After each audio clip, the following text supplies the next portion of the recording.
Jenny Rees, Nebraska Extension Educator, and I'm down in the Lawrence, Nebraska area today looking at one of our on-farm research plots.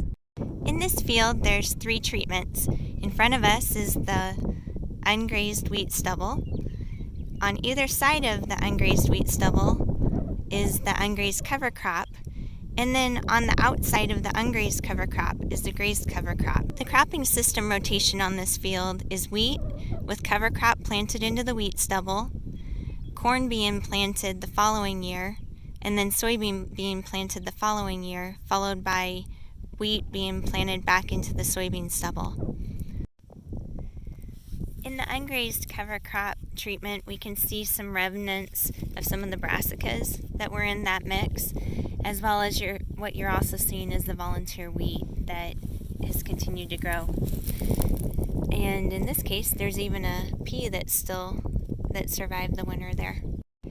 We're currently in the 4th year of the study at this location, and so we've collected soil moisture data, soil property, and soil biological data, as well as soil nutrient data too.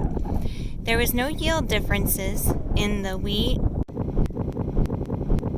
and in the corn amongst the treatments for the 3 years, but there was a difference in the soybeans, and that most likely was due to the fact that it was a very dry early season and possibly impacted the yield in the grazed treatment. The economics in a study such as this include the fencing and the watering, the water costs for the cattle, as well as the economic benefit of the grazing from the cattle, both in this case in the cover crop treatment as well as the corn stalks that were grazed.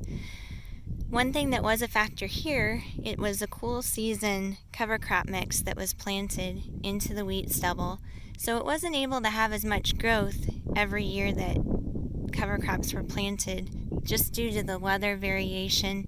We all remember 2019, how wet it was and just challenging it was. In addition to that, water was transported 15 miles to this location. So in the end, the ungrazed wheat stubble for this particular location ended up being the most profitable. We're now going to the second field of this study. It's the exact same layout and cropping system sequence as the last study.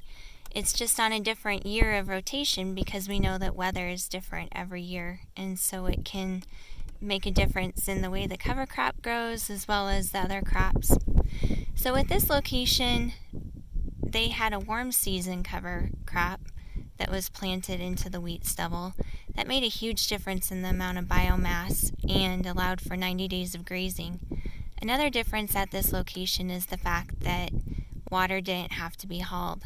So when one looks at the economics for this location versus the other location, the grazed cover crop treatments are currently proving to be the most economical at this particular location. So some things to think about would be the type of cover crop, fencing, water, all those different things, and also the year allowing for biomass production. We'll keep you updated on what we continue to find from this study.